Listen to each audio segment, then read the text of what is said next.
찬양과 찬음성으로 봉독하시겠습니다. 믿음으로 모세가 났을 때 그 부모가 아름다운 아이임을 보고 석 달 동안 숨겨 왕의 명령을 무서워하지 아니하였으며 믿음으로 모세는 강성하여 바로의 공주의 아들이라 칭함받기를 거절하고 도리가 하나님의 백성과 함께 고난받기를 잠시 제약의 낙을 누리는 것보다 더 좋아하고 그리스도를 위하여 받는 수모를 애굽의 모든 보화보다 더 큰 재물로 여겼으니 이는 상주심을 바라봄이라. 아멘. 우리 이기선 집사님 헌당 예물 드리셨습니다. 우리가 신앙생활할 때 사실은 분명한 이 표대를 바라보고 나가야 되는데 그 표대가 무엇인가를 우리가 좀 생각해 봐야 되는 것이죠. 나의 인생의 표대, 나의 삶의 이 방향성을 설정해 주는 것이 바로 표대인데 여러분의 신앙생활의 그 표대는 무엇입니까? 그 방향을 향해서 지금도 전력질주하고 있습니까? 근데 사실 그리스도 예수 안에서 하나님의 영광을 나타내는 것이 우리의 삶의 목적이라면 사실 이렇게 우리의 삶을 선택하고 결단할 때마다 그 방향으로 나가야 되는 것이죠. 오늘 이 모세가 이 출생할 때 그때 시대는 어떤 시대냐면 이스라엘 백성들이 갑자기 너무 많이 이제 이 출산이 많아지니까 이 부분에 대해서 너무 이제 힘들어하는 것이죠. 그래서 이 산하 제한을 하기 시작합니다. 그러니까 딸은 괜찮은데 아들을 낳으면 바로 하수에 던지다 이렇게 이제 이야기하는 그런 시대란 말이죠. 사실 임신은 기쁨이에요. 임신은 축복이지 않습니까? 가정 가운데 여러분 새로운 아이를 하나님께 선물로 주셨다는 것은 굉장한 축복입니다. 근데 이런 시대가 되면 축복이 아니라 오히려 두려움이 될 수 있는 것이고 염려가 될 수 있는 것이죠. 만약 임신을 했는데 아들인지 딸인지 뭐 지금은 다 알 수 있지만 그때 당시엔 모르지 않습니까? 근데 무엇을 더 기대했을까? 아들보다는 딸을 더 기대하는 시대가 되었겠죠. 그런데 아들을 낳는다면 부모도 두렵고 그러니까 어떻게 할 바를 알지 못하는 것이죠. 살릴 수도 없고 죽일 수도 없고 말이 그렇지 어떻게 이 태중에 10달을 앓고 있었는데 그 아이를 남자라는 것 때문에 그것이 무슨 큰 하나님 앞에 죄도 아닌데 이 아이를 살생한다는 것은 죽음보다 더한 것 아니겠습니까? 여러분 이 자녀들이 부모의 그 죽음보다 앞서갈 때 부모들은 이 자녀를 가슴에 묻고 산다라는 말을 하고 있지 않습니까? 근데 그때 당시에 모세의 그 부모들이 모세를 낳았다는 것이죠. 그런데 아들인 거예요. 근데 보편적인 아들이 아니라 너무나 아름다웠다라고 말하고 있죠. 그래서 이 왕의 명령보다도 정말 이 아름다운 아이, 멋진 이 아이를 차마 죽일 수 없기 때문에 기르기로 결정을 합니다. 이 기르기로 결정을 한다는 것은 무엇입니까? 죽음을 각오하는 거예요. 이 아이가 발견되는 순간에 우리도 죽고 아이도 죽고 다 죽는 것 아니겠습니까? 그럼에도 불구하고 이 모세를 양육하기로 선택한 것은 하나님의 섭리라는 것입니다. 그렇기 때문에 인간적으로 볼 때 굉장히 멋있고 아름다운 이것이 아니라 하나님의 관점에서 볼 때 아름다운 아이였다라고 사도행전 7장 20절은 이렇게 말씀합니다. 그때 모세가 낳는데 하나님 보시기에 아름다운지라 그의 아버지 집에서 석 달 동안 길렀더니 무엇입니까? 하나님 보시기에 아름다웠다라고 말하고 있는 것이죠. 우리가 이 말을 들을 때 생각할 수 있는 것은 모세의 부모들이 굉장히 영적인 이 부분에서 뛰어났다라는 것을 우리가 알 수 있지 않겠습니까? 영적인 분별력이 있었다는 것이죠. 인간적인 관점에서 보아도 여러분 내 새끼처럼 이쁘고 내 새끼처럼 귀엽고 그런 자식은 없지 않습니까? 뭐 남들이 볼 때는 못났다 어쩌다 해도 어떻든 내 자식보다 소중한 자식은 세상에 없는 것 같습니다. 그런데 이 모세의 부모는 하나님의 관점에서 볼 때 하나님 보시기에 아름다운 아이였다라고 말하고 있는 것이죠. 그렇기 때문에 자기의 생명을 걸고 지금 이 아이를 보존하는 것이죠. 그런데 아이가 이제 계속적으로 성장하다 보니까 한계를 느끼는 것 아니겠습니까? 한 3개월 이상은 더 이상 어떻게 감당할 길이 없기 때문에 이 아이를 어쩔 수 없이 갈대 상자에 담아서 나일강가의 그 갈대 그 숲 사이에 이 아이를 끼워 놓는 것을 우리가 볼 수 있습니다. 출애굽기 2장 3절을 보시겠습니다. 더 섬길 수 없게 되매 그를 위하여 갈대 상자를 가져다가 역청과 나무진을 칠하고 아기를 거기 담아 나일강 갈대 사이에 두고 이렇게 말하고 있어요. 그러니까 그냥 바구니에 담은 것이 아니라 이 역청과 나무 진액을 해서 오늘날로 말하면 방수 처리를 앞뒤로 다 한 것이죠. 그러니까 나름대로 최선을 다해서 강가에 띄운 것이 아니라 갈대숲 사이에 끼워놨다는 것이죠. 자, 그렇다면 우리가 여기서 생각할 수 있는 것은 무엇을 생각할 수 있는가? 이 모세의 부모들이 그냥 3개월 때가 참에 그곳 가운데 놓은 것이 아니에요. 제가 볼 때는 임신하면서부터 이 아이가 남자든 여자든 얼마나 하나님 앞에 부르짖으며 기도했을까. 하나님 이 아이를 우리에게 주셔서 감사하고 태의 문을 열어서 감사한데 이 아이의 생명이 어쩌면 풍전등화 같은 이 시대에 어떻게 해야 될까에 대해서 하나님 앞에 위탁하고 위임하는 기도를 수없이 많이 했을 거예요. 여러분, 말이 그렇지 부모가 이 자녀를 말도 못하는 이 아이 정말 이 3개월 동안 젖을 주며 이 아이를 양육하고 기도할 때 여러분 그 어머니의 심정이 어땠는가 한번 생각해 보십시오. 우리 아이들을 양육한 아마 이 어머니들은 한번 생각해 보세요. 이 아이가 얼마나 예쁜지 정말 눈에 넣어도 아프지 않을 이런 아이를 언젠가는 띄워놓아야 된다는 이 사실 앞에 아마 젖을 먹이면서도 눈물로 하나님 앞에 기도하면서 먹이지 않았겠습니까?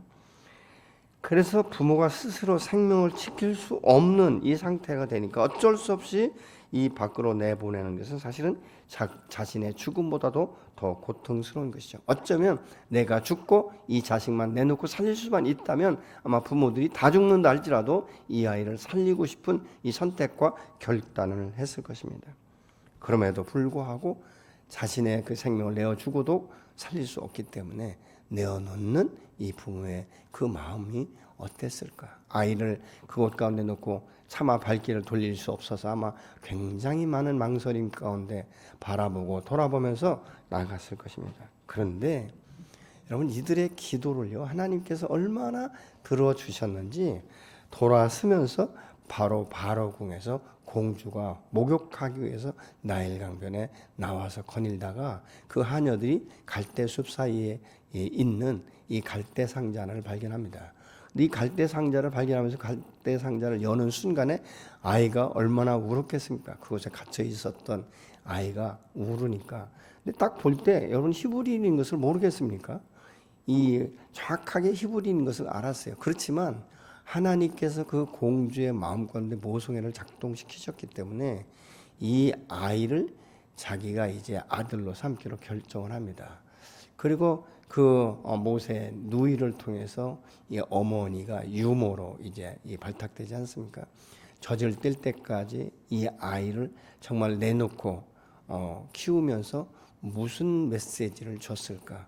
너는 하나님의 사람이며 하나님께서 너를 보호하셨고 보존하셨다. 하나님 보시기에 너는 아름다운 아이였고 분명히 하나님께서 너를 세워서 쓰실 것이다. 너를 크게 쓰실 것이다. 아마 이런 메시지를 수없이 주었을 거예요. 여러분 그렇기 때문에 믿음의 사람은 그 어느 것보다도 기도가 우리의 삶의 중앙점이 돼야 되는 줄로 믿으시기 바랍니다. C.S. 루이스가 말이죠. 옥스퍼드 대학 채플에 가서 설교를 했어요. 그랬더니 학생 중에서 이런 질문을 합니다. 아니 선생님 정말 기도의 응답이 있습니까? 그거 혹시 운 아닙니까? 운이 우연치 않게 일치돼서 사람들이 기도의 응답이다 이렇게 말하지 않습니까? 이렇게 질문했다는 거예요. 여러분 불신자들이 혹시 여러분에게 그 기도라는 게 그게 운 아니야? 재수 좋아서 그런 거 아니야? 어쩌다 딱 한 번 맞아 들어가는 것 아니야? 이렇게 질문한다면 무엇이라고 대답하시겠습니까? C.S. 루이스는 이렇게 대답했어요. 오케이. 너의 말대로 기도가 우연의 일치일 수도 있다. 그러나 분명한 것은 기도가 끝나는 순간에 우연의 일치라는 것은 없다. 이렇게 대답했다는 거예요. 이 말은 무슨 말입니까? 기도 없이는 응답이 없다. 우연이라는 것은 그것은 있을 수 없는 일이다. 누구에게요? 기도하는 사람에게 있을 수 없는 일이라는 것을 우리가 알 수 있게 되는 것이죠. 여러분, 그렇기 때문에 이 아이가 성장하면서 어렸을 적부터 나는 하나님의 사람이며 선민이며 하나님께서 나를 보호하셨고 보존하셨다는 것을 모세는 아주 어렸을 적부터 그의 심령 깊이에서부터 박혀 있었을 것이에요. 그렇기 때문에 그의 마음 가운데는 항상 바오로의 궁에서 성장은 했지만 그 마음 중심에는 아주 그 뿌리 깊이에는 나는 히브리라는 이 사실이 그 앞에 있었고 나는 하나님의 선민이라는 이 사고방식이 모세에게는 있었던 것이죠. 그래서 이 바오로의 궁에서 나올 때도 이 모세는 일시적으로 누리는 이 낙을 내가 선택하지 않고 내가 하나님의 선민, 하나님의 사람들과 함께 고난받는 것을 더 좋게 여겨서 내가 이 왕궁을 떠난다라고 그가 말하는 것을 우리가 볼 수 있게 됩니다. 24절에 믿음으로 모세는 장성하여 바로의 공주의 아들이라 칭함받기를 거절했다라고 말합니다. 여기서 거절했다는 말은 부인한다, 거절한다 이런 의미인데 바로의 공주의 아들이라 칭함받는 것을 스스로 거절하고 하나님이 원하시는 그 길을 떠나기로 결정했다라고 지금 그 뜻을 지금 말하고 있는 것이죠. 다시 말하면 그가 바로의 공주의 아들이라 칭함받는 이것은 무엇인가? 모든 명예와 권세와 권력과 이 모든 것들을 다 포기하는 거예요. 여러분, 옛사람의 정서를 포기한다, 내가 새 사람이 되었다, 이 말은요, 이게 옛사람 가운데 내가 즐기고 뭐 기뻐하고 누리던 이 모든 것들을 결단하면서 거절한다, 이것과 결별한다, 이런 의미를 가지고 있는 거예요. 그래서 우리가 예수 그리스도 안에서 거듭난 새 사람이 되고 하나님의 자녀의 신분과 권세가 되었다는 것은 명목상 하나님의 자녀와 이 신분과 권위가 아니라 실제적인 하나님의 자녀로서의 삶은 옛사람과의 관계는 이미 십자가 앞에서 끊어졌다는 사실, 옛사람은 죽었다는 이 사실을 먼저 우리가 인정해야 되는 것이죠. 그런데 이 세상 나그네 길을 살아갈 때 그 유혹이 얼마나 강력하게 우리의 마음과 생각을 뒤흔들어 놓는지, 때로는 혼미한, 때로는 이것 때문에 수없는 갈등 가운데 우리가 지금 서 있는, 이러지도 못하고 저러지도 못하는 그 위치 가운데 서 있을 때가 가끔은 우리 안에서 일어나지 않습니까? 그때마다 내가 무엇을 선택하는가, 무엇과 내가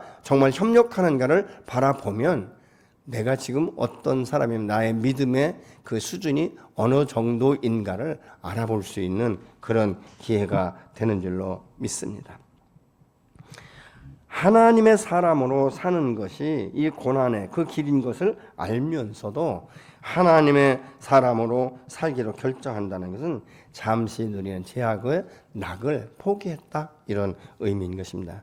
여러분, 오늘날도 우리가 믿음의 사람답게 하나님의 자녀답게 사는 것은요, 고난이 함께 포함되어 있는 거예요. 여러분, 우리가 직장에서도 웬만하면 타협하면 되는 것이고, 그렇지 않습니까?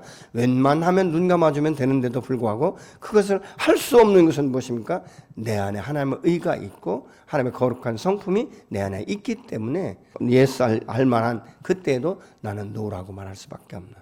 그래서 이 믿음의 사람의 삶은요, 이 세상적인 어떤 원칙대로 다수결의 원칙이 아닌 거예요.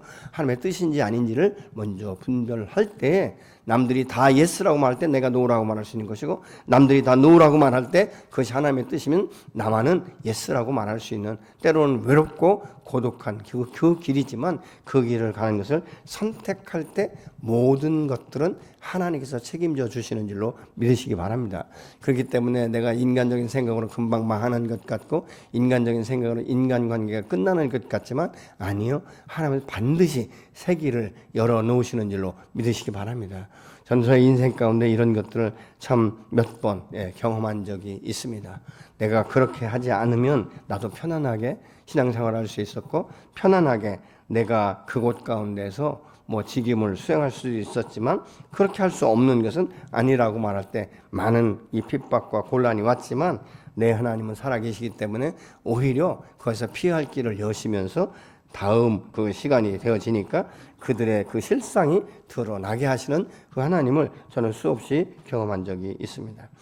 내가 예수 믿기로 고백하던 날 나는 아까도 말씀드렸지만 옛사람과는 결별한 거예요. 근데 옛사람과 이 결별이요 쉽사리 끊어지지 않습니다. 왜냐하면 그것은 내 삶의 습관이면서 사고방식이고 가치관이기 때문에 그런 것이죠. 이 습관은요 내가 무의식 중에 계속적으로 따라가는 것이 습관이에요. 그 의식하면 아닌데 무의식 중에는 나도 모르게 나오는 이런 그 부분들을 보면 내 습관이 아직도 이 세상 가운데 길들여 있구나, 이런 것들을 우리가 보지 않습니까? 어떤 경우에는 말이죠, 이 사람 앞에서 거짓말하는 사람이요 자기가 거짓말 한 줄도 모르고 계속적으로 거짓말하는데 남들은 다 알고 있어요. 근데 그 습관이 몇십 년이 지나도 끊어지지 않는 사람들이 있다 그 말이에요. 그러니까 자기만 진실로 이야기하는 것처럼 말하기처럼 사실 자기도 속는 것 아니겠습니까? 거짓말을 하면서도 진실이 있냐, 그렇게 가면을 쓰는 경우가 이 땅 가운데 종종 있고 교회 안에서조차도 있어지는 것을 우리가 볼 수 있는 것이죠.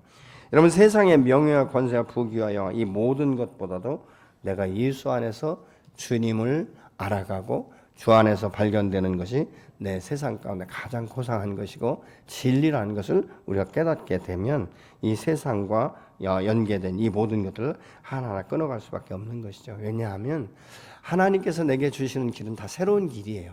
과거에 내가 가던 길이 아니라는 것이죠. 왜냐하면 과거는 진리의 말씀 앞에 내가 서질 않았습니다. 하나님의 마음이 어떨까, 하나님의 뜻인가 아닌가를 분별하지도 않고 우리는 되는 대로 살아간 것이죠. 그렇게 습득된 대로 살아갔습니다. 그런데 예수 믿고 나서 하나님의 말씀이 내 안에서 역사하기 시작하니까 이게 옳고 그름들이 발견되면서 이것이 죄인지 아닌지도 정확하게 이 분별될 수 있는 이런 마음들, 이런 영적인 이 부분들이 더 예민해지고 예리해지는 것을 우리가 볼 수 있지 않습니까? 그렇기 때문에 우리가 과거의 것들이 얼마나 잘못된가, 얼마나 기준에서 이탈된 것인가를 알기 때문에 돌아설 수밖에 없는 것이죠. 그게 바로 회개이지 않습니까? 과거의 모든 것들을 끊어버리고 다시 주님 앞에 새로운 진리의 말씀 가운데 세워지는 것, 이것을 내가 날마다 선택하기 때문에 때로는 갈등이 올 수도 있는 것이고 관계가 어려워질 수도 있는 것이죠. 그럼에도 불구하고 내가 그것을 선택할 수밖에 없는 것은 무엇인가? 그것이 가장 진리이기 때문에, 그것이 가장 고상한 것이다라고 사도 바울이 말하고 있지 않습니까? 빌립보서 3장 7절로 10절의 말씀을 같이 보시겠습니다. 그러나 무엇이든지 내게 유익하던 것을 내가 그리스도를 위하여 다 해로 여길 뿐더러 또한 모든 것을 해로 여김은 내 주 그리스도 예수를 아는 지식이 가장 고상하기 때문이라. 내가 그를 위하여 모든 것을 잃어버리고 배설물로 여김은 그리스도를 얻고 그 안에서 발견되리 함이니 내가 가진 의는 율법에서 난 것이 아니요 오직 그리스도를 믿음으로 말미암은 것이니 곧 믿음으로 하나님께로부터 난 의다. 이렇게 말하고 있어요. 과거의 사도 바울은요, 이 바울일 때 사실은 이 유대인으로서 아주 특출난 사람입니다. 누구 앞에 내놓아도 모자람이 없는 사람이었어요. 그는 시민권도 돈 주고 산 것이 아니라 나면서부터 로마 시민권을 얻은 사람이에요. 그러니까 아주 대단한 이 가문에서 성장을 했고 아주 독특한 이 훈련을 받았고, 그때 당시 가말리엘 문화상이다 그러면 모든 사람들이 아주 이 존경하는 이 대상자로서 선망의 대상이 됐다는 것이죠. 그럼에도 불구하고 사도 바울이 부활의 주님을 만나고 진리의 말씀이 그 안에서 역사되기 시작하니까 과거에 자기가 알았던 것은 사람을 살리는 것이 아니라 사람을 판단하는 것이고 사람은 계속적으로 징계하는 이런 것들이었는데, 예수 안에서 새로운 말씀들이 들어오니까 생명의 말씀이고 그 말씀을 증거할 때마다 사람들이 변화를 일으키게 되는 것이고, 그래서 사망에서 생명으로 옮겨지는 이런 삶의 결단을 하게 되는 이런 모습들을 보니까 이것보다 더 좋은 진리가 없다는 것이죠. 내가 지금까지 공부한 모든 것들은 나를 위한 것이고 정말 내가 어떤 명예나 권세나 이런 것들을 창출하기 위한 것이고, 남보다 내가 빼어나서 경쟁력을 더 가중시켜서 내가 최고의 사람이 되고 싶은 이런 것들, 그러니까 계속 자기중심적이고 아주 이기적인 이런 것들을 우리가 배워왔지만 예수 안에서 진리의 말씀이 내 안에 들어오기 시작하니까 그 모든 움켜잡는 이 모든 것들이 해 아래에서 이 죄에 해당되는 것들이 너무 많기 때문에 사도 바울은 그것을 다 배설물로 여겼다. 그리고 학문 중에서는 가장 유치한 이 초등학문으로 여겼다. 바울은 그렇게 말하고 있는 것이죠. 그리스도 안에서 발견되는 것이 얼마나 아름다운 것이면 그가 로마 감옥에 갇혀 있을 때도 서신서를 기록할 때 기뻐하라고 말하고 있는 이런 그 모습들을 보면 야, 바울이 얼마나 많이 변화되었는지, 그리고 진리의 말씀이 그의 영혼을 얼마나 변화시키셨는지를 우리가 알 수 있게 되는 것이고, 그의 삶을 통해서 수많은 영혼이 죽게 돌아서 회복의 역사가 일어나고 병든 자가 치유되는 이런 생명의 선한 역사들이 나타나는 것을 바울은 날마다 발견하지 않습니까? 그래서 그것 가운데서 과거에는 내가 율법을 얼마나 잘 알고 있는가 해서 율법을 강론했지만 이제는 예수 안에 거듭나니까 생명의 복음의 말씀을 가는 곳마다 증거하는, 그래서 이 삶의 방향성이 완전하게 다른 것을 우리가 볼 수 있게 되는 것이죠. 그러니까 이 모세가 그 후에도 이 광야에서 한 40년 훈련을 받고 나서 이스라엘 백성들을 출애굽시키고 인도하는 과정 가운데서요, 항상 자기는 없어요. 하나님의 영광을 나타내기 위해서 이스라엘 백성들이 범죄했을 때 하나님 앞에 나가 먼저 무릎을 꿇고 기도하고 말씀 앞에 순종을 통해서 하나님의 역사가 어떻게 드러나는지, 그리고 하나님이 얼마나 이 이스라엘 백성들을 선택하시고 사랑하시고 보호하고 보존시키기를 원하시는지를 삶을 통해서 나타낸 것을 우리가 이 출애굽기나 이 모세의 그 삶을 통해서 알 수 있게 되는 것이죠. 여러분, 진정한 믿음으로 자신을 이 죽은 자로 만들면서 모든 관심과 영광을 하나님께 돌리게 하는 것, 그것이 바로 우리의 새로운 인생의 출발점이며 목적지가 되어야 될 줄로 믿습니다. 내가 옛사람과의 이 관계를 끊는 것만큼 새 사람 안에서 새로운 이 생명의 능력이 내 안에 세워지기 시작하는 것이죠. 여러분, 말씀이 내 안에서 묵상되어지고 말씀이 내 안에서 운행되기 시작하면요, 우리가 얼마나 새로운 이 영적인 정체성 안에서 이 영이 뛰어나게, 아주 예민하게, 아주 분별력을 가지는지 모릅니다. 그래서 때로는 우리가 믿음의 사람이지만 지혜를 하나님 앞에 구할 필요가 있어요. 말할 때도 우리가 하나님, 내가 어떻게 말해야 될지 내게 지혜를 주십시오. 그리고 내 입술에 파수꾼을 씌우셔서 저 사람 마음과 생각의 묶임들을 풀어놓는 이런 역사가 있어지기를 원합니다. 이것은 꼭 복음을 전할 때만이 아니에요. 우리 일상 가운데서 그렇게 할 수 있다는 거죠. 직장 관계는요, 인간 관계가 풀어지지 않으면요, 직장 삶 자체가 어려워요. 직장에 출근하고 싶지 않은 마음들이 생기지 않습니까? 내가 오늘 또 그 사람 만나는데, 오늘 또 내가 사장 밑에 가서 내가 어떻게 하루를 보내지? 이게 너무 죽기보다 어려울 때가 있는 거예요. 근데 하나님께서 지혜를 주시고 하나님 그 사람의 마음을 주관하시고 내 마음을 주장하시면요, 그 모든 것들이 관계가 풀어지기 시작하는 거니까 인정받는, 그래서 직장을 나가는 것이 정말 행복하고 기대가 되고 즐거운 이런 직장으로 변화될 수 있다는 것이죠. 그런데 이런 것들이 저절로 되어지진 않는 것입니다.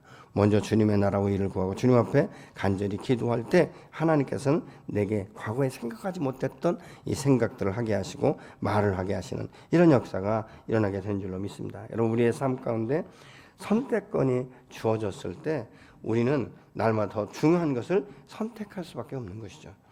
여러분이 더 나은 것을 선택하는 것이 무엇입니까? 여러분의 그 삶 가운데 동일한 조건 가운데서도 무엇이 더 중요한 것이라고 생각하십니까? 여러분, 그것을 선택할 거예요.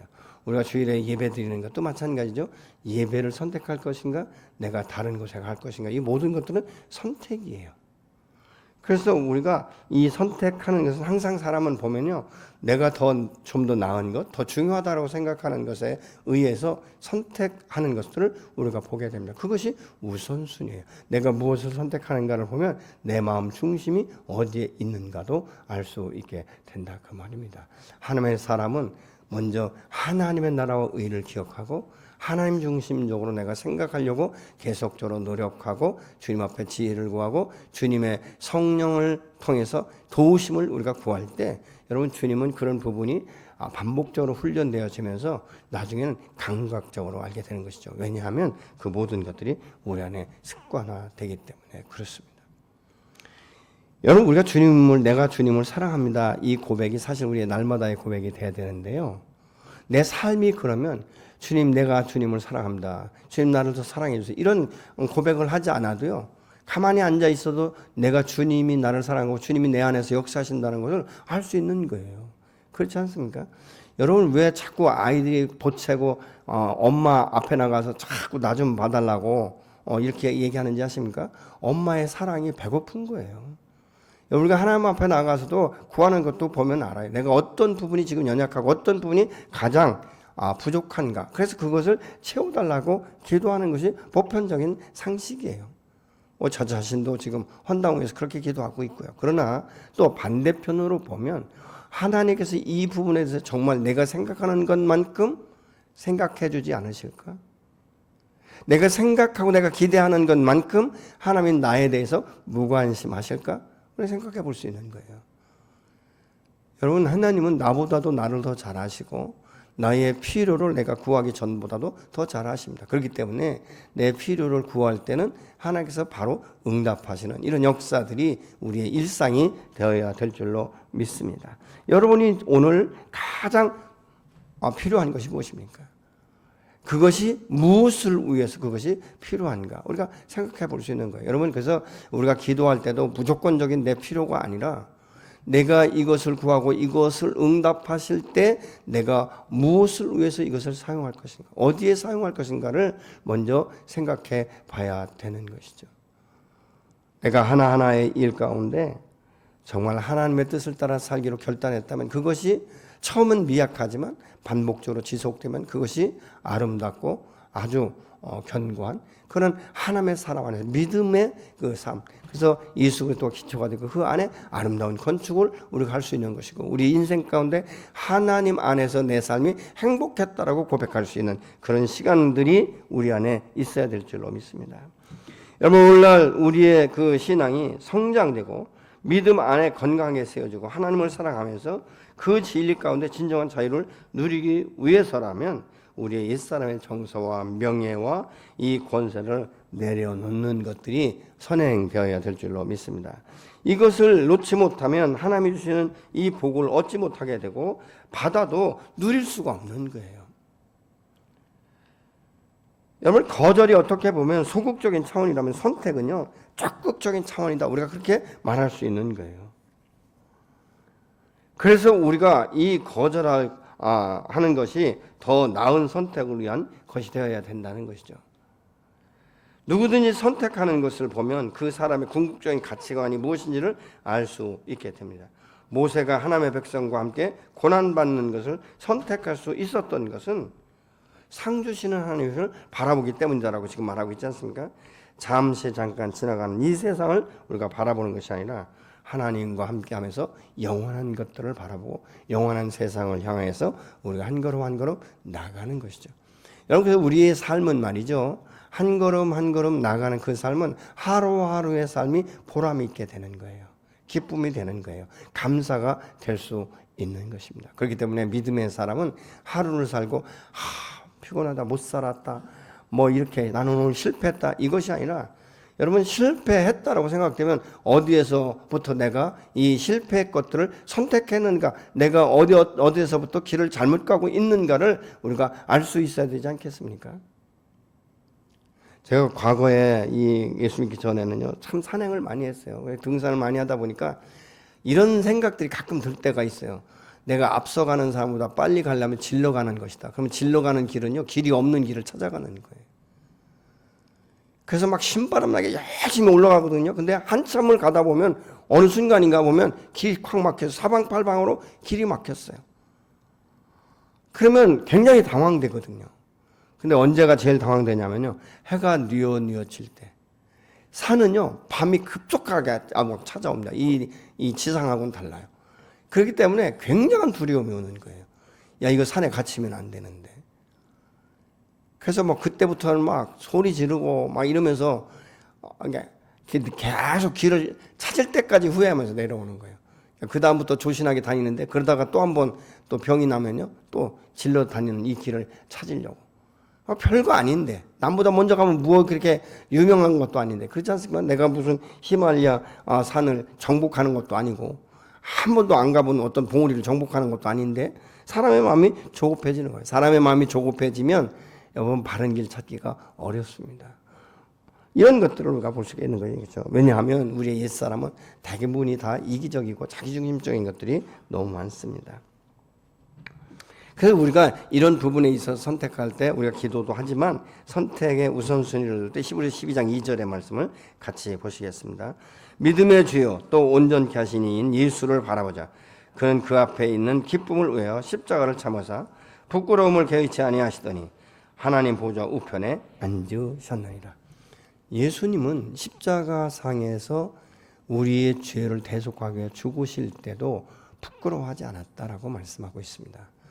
여러분, 그분은 죄가 없으신 분이에요. 그런데 발가벗긴 채, 그렇지 않습니까? 얼마나 많은 수치요, 또 지나가는 사람들이 얼마나 많은 모욕을 합니까? 침을 맞고 맹세하고 저주하고 이런 일들이 비일비재하게 일어나는데도 불구하고 주님은 하나도 부끄러워하지 않았다. 왜냐하면 자기의 분명한 목적이 있었기 때문에. 그래서 그분은 십자가에 그 부끄러운, 인간적으로는 부끄러운 죽음을 당했지만 후에 부활하셔서 승천하셔서 하늘 우편에 계셨다라고 말하고 있지 않습니까? 우리가 믿음의 주에 온전케 하신 그 주님을 바라볼 때 우리는 새로운 힘을 가지고 새로운 그 길을 걸어갈 때 두렵지 아니하고 홀로 가는 이 고독함이 없이 함께 가는, 함께 동역케 하시는 그 주님의 손을 잡고 가기 때문에 오늘 또 승리하게 되는 줄로 믿습니다. 그래서 우리는 믿음의 주에 온전케 하신 이 예수만을 바라볼 때 새로운 힘과 능력이 생기는 것이죠. 여러분, 이스라엘 백성들 얼마나 많은 참 투정과 불평과 비판과 항의와 이런 것들이 수없이 많이 일어나는데, 그럼에도 불구하고 모세는 더러워서 못하겠다 이런 말이 아니라 날마다 그가 그런 일이 있을 때마다 하나님 앞에 나가 기도하면서 하나님의 음성을 듣고 선택하고 결정하는 것들을 우리가 성경을 통해서 볼 수 있지 않습니까? 여러분의 삶이 날마다 이 주님과 함께 동행하면서 정말 그 주님만을 바라보며 믿음의 주 온전히 계신 이가 나와 함께 동행하시고 내 인생을 오늘도 책임지시고 새로운 인생을 펴기 위해서 하루하루를 내 생명을 살리시고 연장시키시고 보존하시는 그 하나님의 은혜의 보좌 앞에 나갈 때 여러분의 인생이 풀어지면서 여러분의 가정이 풀어지고 구원의 역사가 일어나며 여러분의 그 사업체와 여러분의 기업과 여러분의 직장이 변화되는 이런 놀라운 축복의 역사가 여러분 한 사람으로 인해서 일어나게 될 줄로 믿으시기 바랍니다. 여러분 굉장히 존귀하시고 하나님이 기대하시는 하나님의 아들이며 딸이십니다.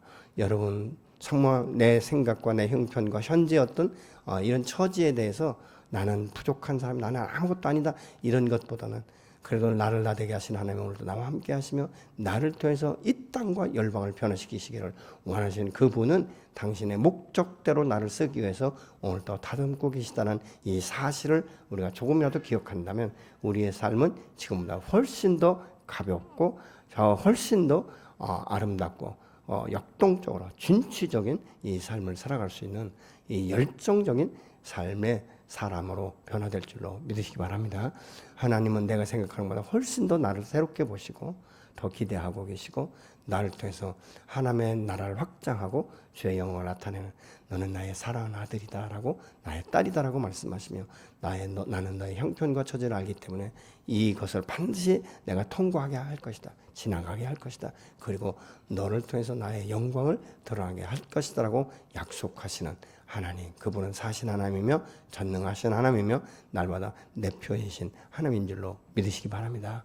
세상 가운데 일시적인 낙을 여러분 너무 지나치게 추구하지 마시고 그것 때문에 엎드러지고 쓰러지지 마시고 나를 나되게 하시고 새로운 나를 확장시키시며 주의 영광을 드러내기 원하시는 주님만을 바라보고 오늘도 한 걸음 한 걸음 나아가는 승리하시는 여러분이 되시기를 예수의 이름으로 축복합니다.